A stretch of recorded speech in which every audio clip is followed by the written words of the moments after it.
দর্শকবৃন্দ, মা দক্ষিণাকালী গণেশকে প্রণাম জানিয়ে শুরু করছি আজকের অনুষ্ঠান সৌভাগ্যের সন্ধানে। বারবার আমরা চাই আমাদের জীবনের প্রতিটা মানুষ যেন সুখ আর সৌভাগ্য সমানভাবে ভোগ করুক, কিন্তু আপনি যখন আপনার সেই প্রিয় মেয়েটিকে, সেই আপনার একমাত্র রাজকন্যাকে, আপনার দুই নয়নের মণিকে যখন আস্তে আস্তে বড় করে তুলছেন এবং আপনি কন্যাস্থদায় পিতার জন্য ভালো পাত্র চাইছেন, এটি পাত্র আপনার মেয়ের সাথে বিবাহ হলো। কিন্তু বিবাহ হওয়ার পর যখন আপনি দেখছেন যে মেয়ের সঙ্গে জামাইয়ের ক্রমাগত অশান্তি লেগে রয়েছে, ঝগড়া লেগে রয়েছে, ঝামেলা লেগে রয়েছে, এবং মেয়ের সঙ্গে জামাইয়ের এই যে ঝগড়া, তর্ক, অশান্তি লেগে রয়েছে, কোথাও একটা আপনার জামাই মেয়ের বাবা মাকে দোষারোপ করছে, অর্থাৎ শ্বশুর এবং শাশুড়ি। তাহলে শ্বশুর এবং শাশুড়ি কোনো কিছু না করেই পরিপাকে পড়ে গেলেন। সেক্ষেত্রে আপনারা অর্থাৎ মেয়ের মায়েরা চাইবেন সবসময় যেন আমার মেয়ে জামাইয়ের মধ্যে সুখ সমৃদ্ধি থাকুক। আর তাই জন্য কিন্তু আগামী বুধবার অর্থাৎ জামাই ষষ্ঠী, এই জামাই ষষ্ঠীর কথাটি উল্লেখ হচ্ছে ষষ্ঠী পুজো থেকে। বলা হয় জামাইয়ের সঙ্গে মেয়ের শুভ কামনার জন্য, জামাইয়ের উন্নতির জন্য, শাশুড়ির সঙ্গে জামাইয়ের একটা সুসম্পর্কের জন্য জ্যৈষ্ঠ মাসের এই ষষ্ঠীতে জামাই ষষ্ঠী কিন্তু পালিত হয়। এবং এই জামাই ষষ্ঠী আজকে ভাবুন আপনি আপনার মেয়েকে নিমন্ত্রণ করতে পারছেন না, কারণ আপনি জানেন আমরা জামাই খুব রাগী, আসবে না। একটা কোনো ছোট কারণে আপনার সঙ্গে আপনার জামাইয়ের বিবাদ লেগে গেছে, আপনার মেয়ের সঙ্গে জামাইয়ের অশান্তি চলছে, কোনোভাবেই আপনি মেয়ের সুখটাকে, সংসারটাকে বাঁচাতে পারছেন না। আপনি এর কাছে যাচ্ছেন, তান্ত্রিক বিদ্যা করছেন, ওর কাছে গিয়ে জল পড়ে আনছেন, ওর কাছে গিয়ে নুন পড়ে আনছেন, কিন্তু রেজাল্ট নেই। সবার মেয়েরা, সবার জামাইরা আনন্দ করে সেজেগুজে বাড়ি আসবে, কিন্তু আপনার মেয়েটি, সে কি আসবে বছরে? এই নিয়ে তো আপনি দ্বন্দ্বায় হতাশায় পড়ে গেছে। এবার এমনও তো হয়েছে যে আপনার হাজবেন্ড অর্থাৎ শ্বশুর মশাই গেছেন ইনভাইট করতে, এত অশান্তি দেখে জামাই ষষ্ঠী নিমন্ত্রণ না করে পিছনে চলে আসছে। সেখানে আপনি কি করবেন? এই জামাই ষষ্ঠী দিনটি প্রত্যেকটি মায়ের কাছে খুব খুব ইম্পর্টেন্ট, তার পুত্রতুল্য জামাই এবং মেয়ের বিবাহ বন্ধনীকে দীর্ঘজীবী করার জন্য। এবং যখন কোনো বাবা মা তার প্রিয় কন্যাকে কোনো পাত্রস্থ করেন, সব সময় তারা সেই ছেলেটির কানে কানে বলে আমার মেয়েকে ভালো রেখো। যদি ভালো রাখতেই হয়, ভালো থাকতেই হয় এবং ভালোভাবে চালাতেই হয়, তাহলে কিছু তো ক্রিয়া করতেই হবে, এবং সেই ক্রিয়াটা অবশ্যই ভালো ক্রিয়া, কারণ ক্ষতির জন্য কোনো ক্রিয়া নয়, ভালোর জন্য ক্রিয়া। যেন জামাই ষষ্ঠীতে জামাই এসে আপনার হাতের পাখার বাতাস, আপনার হাতের তৈরি রান্না খেয়ে সম্পূর্ণ ভুলে যায় এবং জামাইয়ের মেয়ের মধ্যে সুসম্পর্ক তৈরি হয়। সেই নিয়ে আজকে আলোচনার বিষয়। ষষ্ঠীতে দিলে পাখার বাতাস, মেয়ের হাতে থাকবে জামাইয়ের রাস। ষষ্ঠীতে দিলে পাখার বাতাস, মেয়ের হাতে থাকবে জামাইয়ের রাস, অর্থাৎ মেয়ে নিজের হাতে জামাইয়ের রাস রাখতে পারবে। রাস অর্থাৎ দড়ি, যেটা আমরা বলি যে আমার রাস কি তোমার হাতে আছে, তেমনি আপনার সেই মাথা গরম করা, ভালো অশান্তি করা, সুন্দর অল্পতে রেগে যাওয়া কিন্তু মনে দিতে ভালো জামাইকে কন্ট্রোল করতে গেলে এই জামাই ষষ্ঠীর আগের দিন এই ক্রিয়াটি আপনাদের করতে হবে। জামাই ষষ্ঠী মানে হচ্ছে ষষ্ঠী পুজো দেওয়া, জামাই ষষ্ঠী মানে হচ্ছে প্রদীপের তাপ দেওয়া, জামাই ষষ্ঠী মানে হচ্ছে পাখার বাতাস করা, আর এই পাখাই হবে আপনার হাতিয়ার। এই পাখাতেই আপনার জীবনে সব সব সব জামাইয়ের মাথা গরম ঠান্ডা করে দেবে। তাই আজকের বিষয়, ষষ্ঠীতে দিলে পাখার বাতাস, মেয়ের হাতে থাকবে জামাইয়ের রাস। অবশ্যই খাতা পেন নিয়ে বসুন, সুন্দর টোটকা আসছি আলোচনা। দেখে নি প্রথম কলার কি আছে। নমস্কার। নমস্কার দাদা ভাই। বলুন, কে বলছেন? আমি দুর্গাপুর থেকে বলছিলাম। জানবেন কার সম্বন্ধে? আমি মেয়ের সম্বন্ধে একটু জানতে চাইছি। মেয়ের নাম, ডেট অফ বার্থ? মেয়ের নাম হচ্ছে পায়েল সো। Date of birth? 8/7/1994। 1 মিনিট। 8/7/1994। হ্যাঁ, 6:32 PM দুর্গাপুর। ওকে ওকে। কেমন লাগে অনুষ্ঠান? দাদা ভাই আপনার খুব ভালো লাগে, কিন্তু লাইনটা পাওয়া যায় না। দেখুন, ভালো জিনিস পেতে গেলে আর খেতে গেলে ধৈর্য রাখতে হয়। হ্যাঁ, এটা বাঙালির প্রিয় ফল আম হলেও বছরে কিন্তু এই কটা সিজনেই পাওয়া যায়, সারা বছরের আমের টেস্ট হয় না। ঠিক ঠিক। সারা বছর আম মার্কেটে পাওয়া যাবে, কিন্তু এই সময়ের আমের টেস্ট সারা যে বছর পাবেন না। পান না না না। তাহলে চলুন, জন্মবার হচ্ছে মে শুক্রবার, ফ্রাইডে। এবার ঢুকছি মেন হরোস্কোপে, লিখে রাখুন ধনু লগ্ন, মিথুন রাশি, নক্ষত্র আদ্রা। ঠিক আছে, আমরা আজকে প্রথম কথা বলছিলাম মেয়ের বিয়ের পর জামাই ষষ্ঠী নিয়ে। সেখানে একটা কন্যা সম্প্রদায়ের পিতা এলেন, তাকে বারবার বলবো যে আপনার মেয়ের কিন্তু বিবাহিত জীবনের প্রবেশ করার আগে জটক বিচার মাস্ট। আপনার মেয়ে কিন্তু মাঙ্গলিক নয়, কিন্তু লগ্নের সপ্তমে রবি আর চন্দ্র থাকার ফলে জটক বিচার ছাড়া বিয়েতে পা দিতে দেবেন না, এটা ফার্স্ট কথা। দ্বিতীয় হচ্ছে আপনার মেয়ে যথেষ্ট ভদ্র, সভ্য, ভালো, চাকরি প্রাপ্তির খুব ভালো যোগ আছে, কিন্তু আপনি দেখেন সব সময় ওর হওয়া কাজগুলোই মাঝখানে গিয়ে আটকে যায়। এবং দেখবেন ও ভালো হওয়া সত্ত্বেও ওর থেকে আতি পাতি মেয়েরা এগিয়ে যাচ্ছে, ও কিন্তু এগাতে পারছে না। জন্মচার বলছে বৃহস্পতি রাহু গুরুচণ্ডাল দোষের জন্য মাঝে মাঝে ডিপ্রেশন চলে আসছে, অ্যাংজাইটি চলে আসছে। এবং বলছে আপনার মেয়ে কিন্তু কমার্স বা আর্টস নিয়ে পড়ার চার্ট, আর্টস নিয়ে পড়লে জীবনে প্রভূত রোজগার এবং উন্নতি করার জায়গা, টিচিং প্রফেশনের চার্ট, কর্মজীবন বেশ উজ্জ্বল, কিন্তু নিজের পায়ে নিজে কুড়ুল না মেরে ফেলে। অর্থাৎ এখানে বিয়ের জায়গা, সম্পর্কের জায়গা ভালো নয়। বলুন। আপনি যা বললেন একবার 100% কুড়ুল মেরে ফেলেছে দাদা ভাই। এটাই তো বললাম যে আপনার মেয়ে কিন্তু মাঙ্গলিক নয়, কিন্তু এই যে একটা ভুল করে ফেললো না, এটা সারা জীবনের একটা ওর খেসারত। এবং বলছে মারাত্মক ব্ল্যাক ম্যাজিক টুকটাক চলেছে এবং এখানে ড্যামেজ হয়ে রয়েছে, কারণ ওর এখন চলছে শনির দশা। এই শনির দশা 2013 সাল থেকে শুরু হয়েছে, 2032 সাল অবধি চলবে। আর তার সঙ্গে আছে চন্দ্রের অন্তর্দশা। আমি আপনাকে প্রথমেই বললাম লগ্নের সপ্তমে রবি আর চন্দ্র আছে, আর চন্দ্রের চলছে অন্তর্দশা, তাই ওর জীবনটা জলের মতো অতিবাহিত করে দিয়েছে, ভাসিয়ে দিয়েছে, ডুবিয়ে দিয়েছে এবং জলে নাকানি চোবানি খাইয়ে দিয়েছে। হ্যাঁ কি না বলুন? একবার আপনি 101% বললেন। এবার এটা রাস্তা বার করতে হবে। সমস্যাটা কি আপনি একটু আমাকে শেয়ার করুন, যে আমি কি জানতে চাইছেন, পরিষ্কার করে শেয়ার করুন।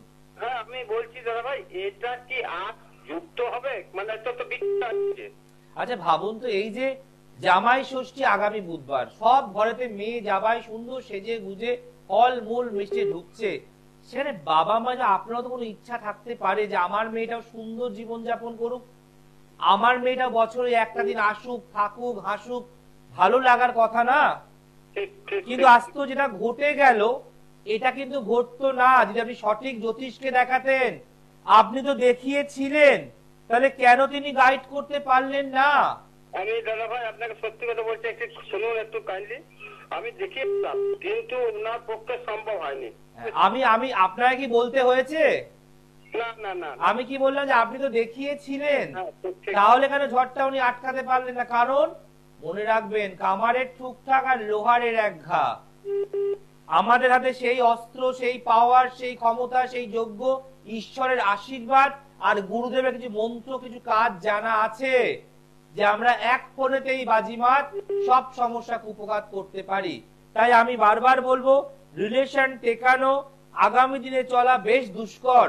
আপনি চাইলে কারোর সাথে ইমিডিয়েট যোগাযোগ করুন। পিতা হিসাবে আপনার প্রথম কাজ এই ভুলটাকে সংশোধন করা। আচ্ছা দাদা ভাই একটা কথা জিজ্ঞেস করি, এটা কি আর জয়েন্ট হবে? আমি কি বললাম, পথ চলা, সাথে থাকা, এগানো দুষ্কর, কিন্তু একবার সামনাসামনি না বসলে, একবার পাত্র পাত্রীর ছবি না দেখলে, একবার আপনার বাড়ির ধুলো মাটি টেস্ট না করলে আমি তো বলতে পারবো না। না না না, ঠিক বলেছেন আপনি, একবার সত্যি করে বলেছেন। আমি আন্দাজে ঢিল মারতে পারি না যে হ্যাঁ চলে আসুন 15 দিনে কাজ করে দেবো, 1 মাসে। এটা মিথ্যে কথা। যতক্ষণ না অঙ্কটা আমি কমপ্লিট করব, উত্তর কিন্তু মিলবে না। মিলবে না না না না, আপনি একটু কারোর সঙ্গে যোগাযোগ করুন, দেরি করবেন না। ফলো হয়নি, অমাবস্যা চলে গেল তো কেন বসে থাকেন? কিছু চিন্তায় শেষ হয়ে যাচ্ছে, বুঝলেন দাদা। একটা কথা বলুন তো, এই যখন অনুষ্ঠান দেখেন সবাই বলে কাজ পেয়েছি, ভালো আছি, আপনি ভাববেন কবে আমি লাইন পাবো, কবে আমি জানবো, তাই তো? না না না না না, আমি গিয়েছিলাম, বললাম না আমি দেখিয়েছি, কিন্তু উনি ঠিক করতে পারেন নাই। মানে আপনি কোথাও গিয়েছিলেন দেখাতে, তিনি ঠিক করতে পারেনি, তাই তো? সত্যি কথা। আমি তো সেটাই বলি যে আপনি যখন আমার প্রোগ্রামটা দেখেন, আপনার কি মনে হয় কতক্ষণে লাইন পাবো, কতক্ষণে জানবো, তাই না? ঠিক ঠিক ঠিক কিন্তু আমার কথা তা নয়। আমি করলাম, আজকে পেলাম। যাই হোক, এইটা অনলাইনে দেওয়া হয় কি আমার? না না না না, অনলাইনের কোনো সমস্যার সমাধান দেখা হয় না। এগুলো তন্ত্রবিদ্যার জন্য আপনাকে চেম্বারে যোগাযোগ করতে হবে। দেখুন, আমি একটাই কথা বিশ্বাস করি, টিভিতে চেষ্টা করে যাব, কবে পাবো, কবে লাইন ধরবে, কবে কথা বলবে, এই আশায় বসে থাকবো না। আমি সরাসরি চেম্বারে চলে যাব। কারণ আমি এইটুকু আপনাকে আশ্বস্ত করতে পারি, যদি আমার হাতে থাকে জোড়াবার রাস্তা, তাহলে আমি জুড়িয়ে দেব। আর যদি দেখে মনে হয় না, দুষ্টু গরুর থেকে শূন্য গোয়াল থাকা অনেক ভালো, তাহলে আমি সেটাই করব। খুব ভালো কথা বললেন। পরিষ্কার? ভালো থাকুন আর কারোর সঙ্গে যোগাযোগ করুন। আর আপনার কথা শুনে প্রচন্ড আনন্দ পেলাম। এবং আপনি আনন্দ তখন পাবেন যখন মেয়েটার আমি 4 হাত ধুয়ে করতে পারবো। ঠিক আছে, ভালো থাকুন।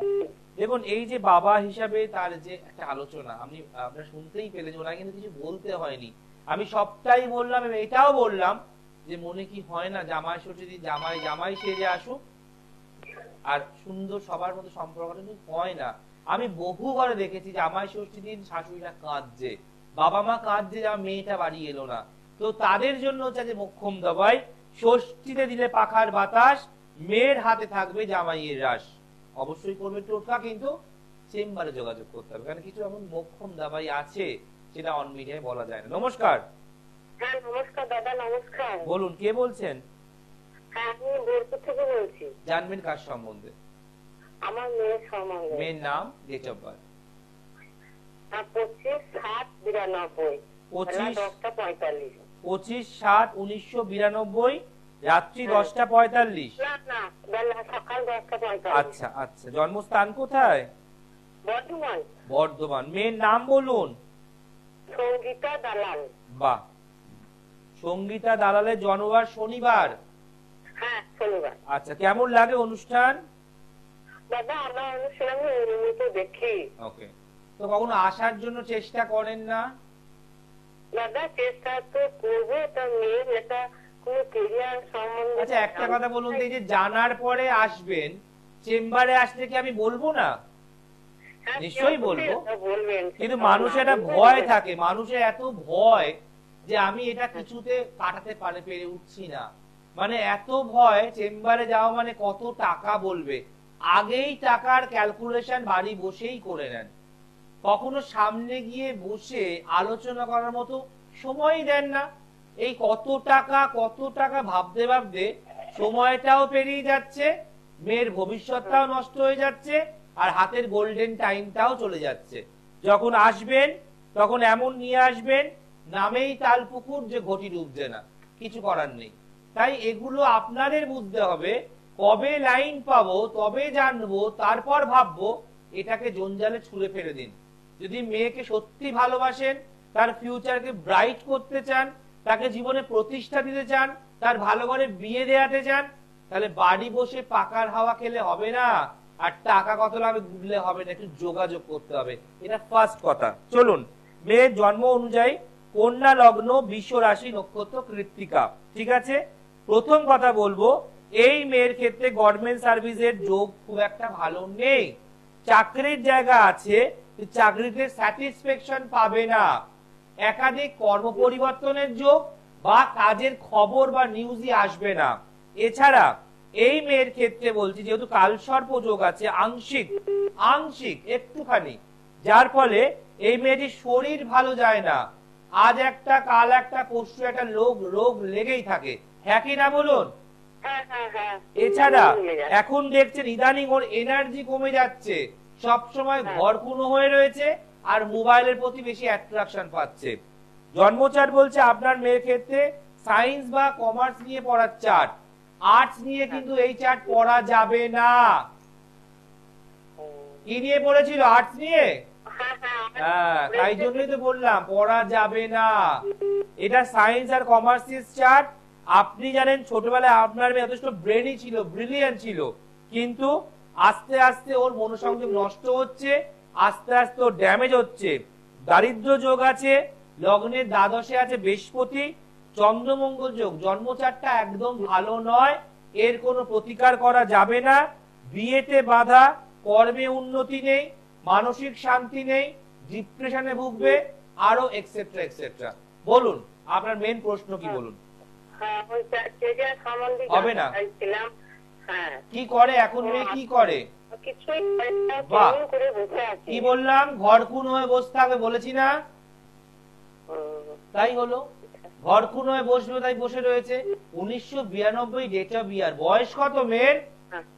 32 হয়ে গেল স্যার। 32। হ্যাঁ। আর বাঁ হাতে যে মাদুরিটা বেঁধে রেখেছেন, তার কি কাজ? তার কাজ কি? মাধুরী আছে। তার কাজটা কি? যে বাঁ হাতে মাদুলি বাঁধা আছে, তার কাজ কি? তার তো কাজ এরকম গোল্লা। আর লাল কাজ। হ্যাঁ, আরো যান না, আরো ঠাকুর মশাই, পাড়ার কাকা জ্যাঠা যান, আর মেয়ের ভবিষ্যৎ ভাগ্য বিয়ে ডুবিয়ে দিন। এখানে আপনার মেয়ে রাহুর দশা চলছে 2011 সাল থেকে, আজ চলছে শুক্রের অন্তর্দশা। যদি এখনো আপনার ঘুমের ঘোর না কাটে, কাউকে না দেখান, অবশিষ্ট বয়সে যে বিয়েটা, এটাও হবে না, আইবুড়োই থেকে যাবে। এবং এই যে বললাম না যে আপনার মেয়ে এখন ঘরকুনো হয়ে গেছে, আপনিও তো বললেন যে এখন ঘরেই বসতে হয়, কিছুই করে না। দেখুন একটা কথা বুঝতে হবে, শুধু জানবো আর জানবো করে লাফালে কিছু হয় না, একটু কোথাও গিয়ে ভাগ্যটাকে রিপেয়ার করতে হয়। আপনার যদি বাড়ির টিভিটা খারাপ হয়ে যায়, ওই অবস্থা কি ফেলে রেখে দেবেন? না, তা দেবো না। আপনার যদি বাড়ির পাখাটা খারাপ হয়ে যায়, ওই অবস্থায় ফেলে রেখে দেবেন? না না স্যার। বাড়ির ঘড়ির ব্যাটারিটা শেষ হয়ে যায়, ব্যাটারি না ভরে ফেলে রেখে দেবেন? না। মানুষ টিভিটা খারাপ হয়ে গেলে ইমিডিয়েট সারায়, তাহলে জ্যোতিষ প্রোগ্রাম দেখতে পাবে না। পাখা খারাপ হয়ে গেলে ইমিডিয়েট সারায়, তাহলে আরামে শুতে পাবে না। আর ঘড়ির ব্যাটারি গেলে ইমিডিয়েট লাগায়, সময় দেখতে পাবে না। তাই আপনার মেয়ে তো সময়টা থমকে গেছে, ওই সময়টাকে আবার ব্যাটারি দেওয়ার প্রয়োজন, চার্জের প্রয়োজন। বুঝতে পারলেন? ভেঙে ভেঙে বোঝালাম। যদি এখনো চোখটা খোলে মা, যাকে ভালো মনে হয় তার কাছে আবার মেয়েটাকে নিয়ে যান। টাকা কেউ পৃথিবীতে আগলে বসে থাকতে পারে না, খরচা আপনাকে এদিক নয় ওদিক করতেই হবে। বুঝতে পেরেছেন? তাহলে দাদা, আর যদি যাওয়া হয় তাহলে সরকারি যদি যাওয়া হয় নয়, যদিটাকে জলে ফেলে দিন, পুকুরের জলে। বলুন যাবই, এবং যখন আসবেন সময় খুবই অল্প, আমি দেখে, হাতের রেখা দেখে, বাড়ির মাটি দেখে, মুখমণ্ডল দেখে, ফেভারিট ফলের নাম জেনে একটা টোটাল ক্যালকুলেশন করব। অঙ্কটা আমায় কষতে হবে, তারপরে আমি আপনাকে উত্তর দেব যে কিভাবে ওকে লাইফে দাঁড় করানো যায়, কিভাবে ওর এই ঘুমের ঘোর কাটানো যায়, কিভাবে ঘরকুনো মেয়েটাকে ছুটিয়ে বের করতে হয়। বুঝতে পেরেছেন? যেগুলো বললেন সবই তো ঠিক, মানুষের টেনশন আমরা জানি মা।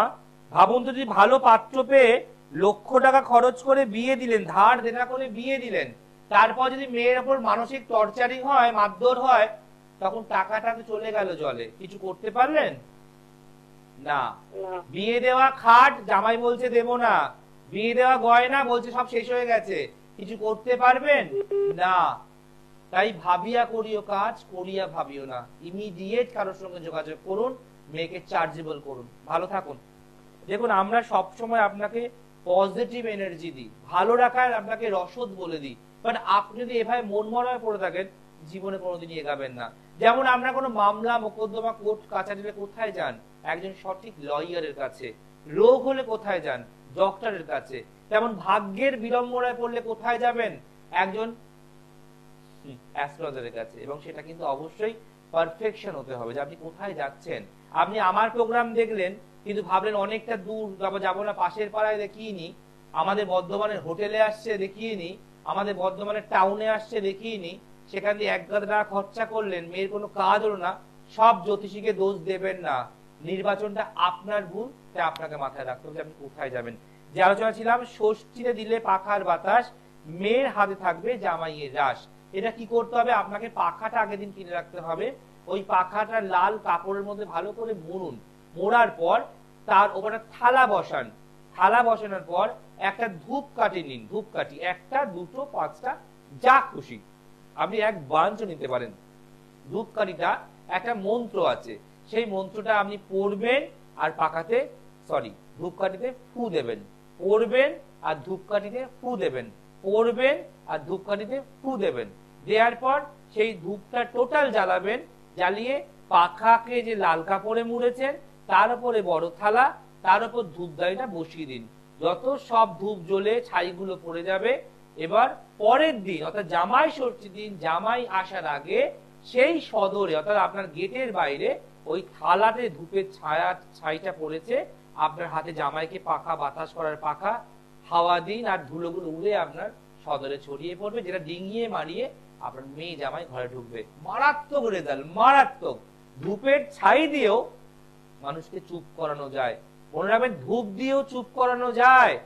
তাই একটা ব্রাঞ্চ জ্বাললে ধূপ, জামাই হবে সব সময় চুপ। যদি করতে চান এই টোটকাটা করবেন। তাই মনে রাখবেন এই টোটকাটা ভুলে গেলে মিস করলে ইউটিউবে যান, আপনাকে এক বান্ডিল 10টা একটা আপনার যা ক্ষমতা আপনি ধূপ নিন, আপনি যে পাখাটাকে পুজো করতে নিয়ে যাবেন সেই পাখাটা নতুন, তাকে লাল কাপড় দিয়ে ঢাকা দিন, ওপরে বড় ঠাকুরের থালা দিন, তার উপরে আপনি এই মন্ত্রটা আমি বলবো সেই মন্ত্রটাকে বলবেন, একবার ফু, একবার বলবেন একবার ফু, এভাবে 28 বার মন্ত্র বলবেন, 28 বার ফু দেবেন। দেওয়ার পর ধূপগুলো জ্বালিয়ে রেখে দিয়ে অন্য কাজ সারুন। দেখুন রাত্রের শেষে সব ধূপ জ্বলে ছাই হয়ে পড়ে গেছে।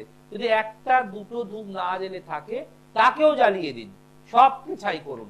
ছাই করে থালাটাকে ঢাকা দিয়ে রাখুন। যদি মেয়ে ফোন করে বলে মা এই নামলাম স্টেশনে, এই বাস স্ট্যান্ডে, এই আসছি, সঙ্গে সঙ্গে থালাটাকে সদরে নিয়ে যান, আর যে পাখাতে জামাইকে বাতাস দেবেন সেটা থালায় বাতাস দিয়ে ধুলোগুলোকে উড়িয়ে দিন ঘরের সামনে, চৌকাঠের সামনে, সদরের সামনে, যে ধুলোটা মারিয়ে আপনার মেয়ে জামাই বাড়িতে ঢুকবে আর মেয়ের হাতে থাকবে জামাইয়ের রাস। সুন্দর টোটকা। মিস করলে ইউটিউবে যাবেন, আজকে ডেট এবং জয় পড়াশোনা লিখবেন, আর অবশ্যই সৃষ্টিকে সাবস্ক্রাইব করবেন। ষষ্ঠীতে দিলে পাখার বাতাস, মেয়ের হাতে থাকবে জামাইয়ের রাস। যারা মনে করছেন চেম্বার এসে দেখাবেন, আসতেই পারেন। সপ্তাহে 6 দিনই চেম্বার খোলা। সোমবার ব্যারাকপুর, মঙ্গলবার দিন কালীঘাট, প্রত্যেক বুধবার পাবেন আমাকে হাওড়া, বৃহস্পতিবার দিন শেওড়াফুলি, শুক্রবার দিন সোয়াবাজার, শনিবার দিন শিয়ালদা। আর প্রত্যেক চেম্বারে আসার ঠিক 2 দিন আগে আপনাকে নাম লেখাতে, 2 দিন, দিনের দিন নাম লেখানো কিন্তু হয় না, 2 দিন, কারণ এত ভিড় হয় যে আমি দিনের দিন দিয়ে আমি কন্ট্রোল করতে পারি না। তাই 2 দিন আগে, যদি আপনি বৃহস্পতিবার দেখান তাহলে আপনি মঙ্গলবার নাম লেখাবেন, যদি শনিবার দেখান তাহলে বৃহস্পতিবার নাম লেখাবেন, সোমবার দেখালে শনিবার, এরকম 2 দিন গ্যাপিং করে নাম লেখাবেন।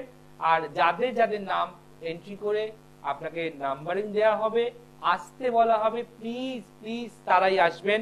যাদেরকে বলা হবে এই সপ্তাহে বুকিং ফুল, নেক্সট উইকে আসুন, তারা চলে আসবেন না। ক্রমাগত চেম্বারে ভিড় বাড়াবেন না, কারণ এত ভিড় হয়ে যায় আমার আশেপাশে যে জ্যোতিষীরা বসে তাদের বিরক্ত মনে হয়, কারণ তারা তো বসেই আছে, তাই আমার যদি এত লোক হয় তারা তো আর দেখে নিতে পারবে না। তাই এটা আমি চাই না, সবাই ভালো থাকুক, সবার হোক। ভালো কাজ করলে আপনি মানুষকে খুঁজে নেবেন, এটা মনে রাখবেন যে মানুষ আপনাকে খুঁজে নেবে। তাই আজকে সুন্দর টোটকা, ষষ্ঠী দিলে পাখার বাতাস, মেয়ের হাতে থাকবে জামাইয়ের রাস। এত সুন্দর টোটকা, এত সুন্দর অথেন্টিক লজিক্যালি টোটকা কোন জায়গায় শুনেছেন বলে তো আমার মনে নেই। এবং মনে রাখবেন জয় পরাশরের টোটকা মানে নিত্য দিনে নতুন নতুন আলোচনা, নতুন নতুন টোটকা, আরো বেশি আপনাদের অ্যাট্রাকশন আনে এবং আপনাদেরকে একটা এনার্জি দেয়, যে এনার্জিতে আপনাকে আপনার সমস্যা দূর করতে হবে, যেই এনার্জিতে আপনাকে জীবনকে সুন্দর করতে হবে, যেই এনার্জিতে আপনার সমস্ত গ্রহকে নাশ করতে হবে, যেই এনার্জিতে আপনাকে জীবনে এক নতুন দিশা আনতে হবে। তাই মনে রাখবেন ডিপ্রেশন নয়, ইমপ্রেশন আনতে হবে। তাই ডিপ্রেশনকে ছুঁড়ে ফেলে দিই জলের মধ্যে। ডিপ্রেশন বলে জীবনে কিছু হয় না, সবসময় ইন্সপিরেশন আনুন। ডিপ্রেশন নয়, ইন্সপিরেশন, যে আমাকে দেখে, আমার লড়াই দেখে আপনারও লড়াই করতে ইচ্ছা করছে। তাই মনে রাখবেন ডিপ্রেশন আসছে, ডিপ্রেশন অনুষ্ঠান এগুলো বন্ধ হবে, আসবে শুধু ইমপ্রেশন, আসবে শুধু এনার্জি। তাই মনে রাখবেন যারা মিস করলেন তারা ইউটিউবে দেখুন, অনুষ্ঠান দেখুন, আর অবশ্যই টোটকাটা করুন জামাই ষষ্ঠীর আগের দিন, আর বাতাস দেবেন জামাই ষষ্ঠীর দিন। ভালো থাকুন, ভালো রাখুন।